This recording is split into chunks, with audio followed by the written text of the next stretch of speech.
the Egyptian population maybe very much has concern for and empathy for people in Gaza. But Egypt is the second largest recipient of United States military aid, and it's very obeisant to the demands of both the United States and Israel. So we went down and didn't expect that we would be crossing that border anytime soon, but we did learn that if we went up to Cairo, we went every day to the border, arriving on the 8th, the 9th, 10th, 11th, 12th, 13th, just trying to figure out how do people go across.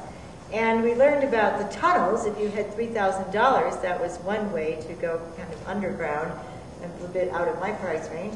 And it seemed like it was actually quite a dangerous thing to do. They would send youngsters a little bit older than Christian, but of the right size, through the tunnels. And sometimes we were hearing that there were as many as 3 children that would be killed per week going through the tunnels.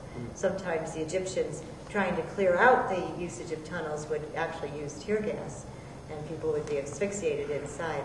Anyway, we got the paper from the United States Embassy that was required and found ourselves walking in right behind the New York Times and right in front of the LA Times. We walked in with press passes from trusty Counterpunch website. And I stayed with a family that had gone through, before I got there, 18 days of very, very steady bombing. So I'd just like to describe to you the morning I woke up when we all were pretty sure the ceasefire was at least temporarily going to hold. We were in Rafah, in southern, the southern end of Gaza, right at the border, 450 meters from the border. And these tunnels I described to you on the Gazan side were pretty much outside, a block away maybe from the home where I stayed. But I was staying with a family who didn't really live in this home. They had to evacuate from their own home because there were tunnels very, very close, tunnel openings to their home. And they were fortunate in that relatives said, well, we're not in our house, but you can take over our house. And then they took us in as well.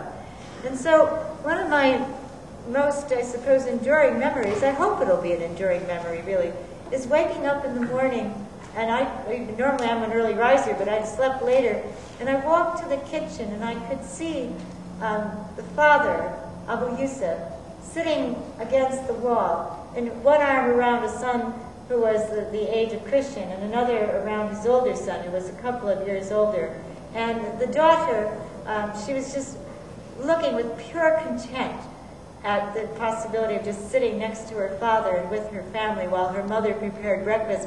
And her younger brother was circling around and pretending to be a dive bomber of some sort. He dived into his father's lap.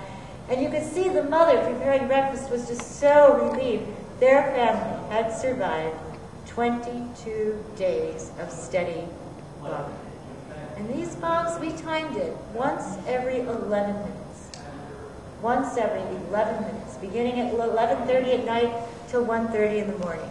And then there was a break, and then starting up at 3 o'clock in the morning, once every 11 minutes. And they were bombs that were sickening thuds, ear-splitting blasts, gut-wrenching explosions, and sometimes you'd hear the Apache helicopters circling, and they would lob a missile in, and there was just no sense of any safe place in all of the Gaza Strip, and certainly not in this area of Rafah, so close to the tunnels.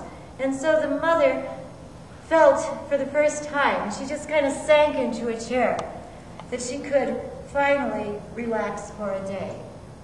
But I think about her so much because her day is over. The bombing has commenced again in southern Gaza around the town of Rafah. Why? Why hit that residential area? Now, in fairness, it should be said that people were given notice. I'd heard that some people got notice via text messages that arrived on cell phones. Leaflets were dropped from the sky. If you just looked, as we did even on the other side of the border, you'd see the drones, these unmanned aerial vehicles. They look like little paper airplanes crisscrossing the skies. So clearly this area was under great surveillance, and somebody was using this surveillance imagery because they were probably going to try to figure out where to drop a bomb. Why this particular area?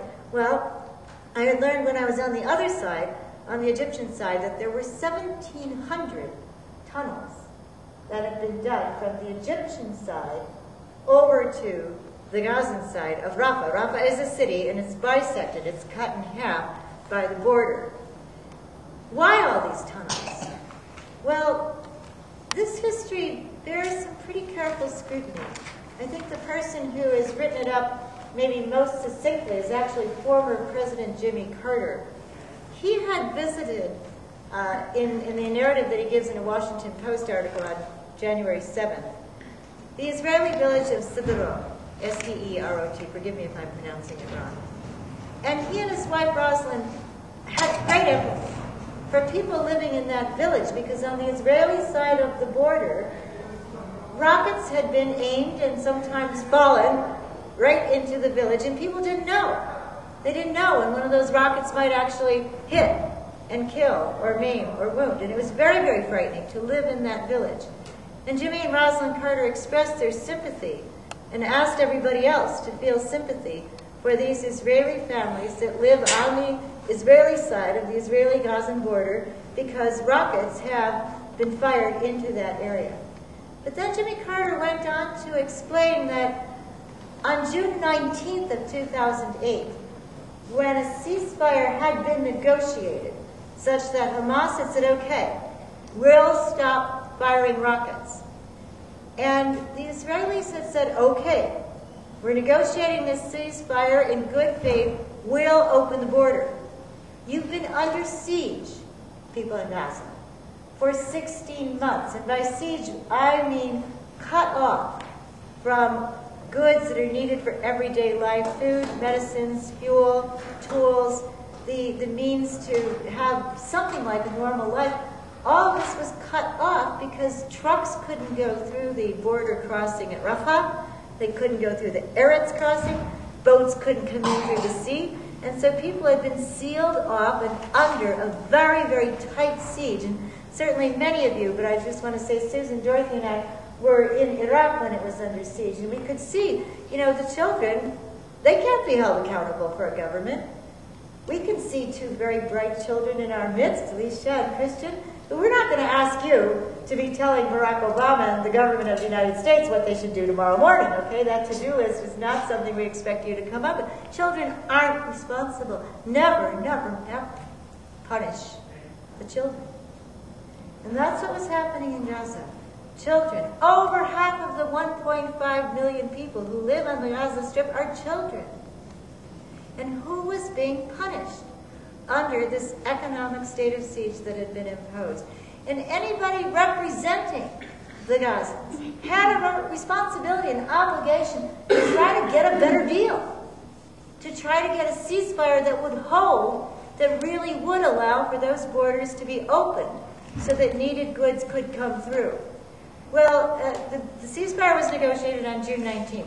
Never did the Israelis fulfill their end of the deal. They had said, yes, we'll open the borders, goods that were previously restricted can flow in.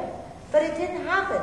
Now, Jimmy Carter mentions that in 2005, when there were still Israeli settlers living inside the Gaza Strip, there was a great deal of dependence even then on humanitarian aid coming in from the outside. And every day, 700 trucks would roll across that Rafah border crossing. Very busy border. Imagine 700 trucks being processed every day. And that's how much was needed to meet the humanitarian needs of people who'd been not under such a severe state of siege, but their economy had been close to collapse. I want to mention that inside the Gaza Strip, there's 45% unemployment, the highest rate of unemployment in the world.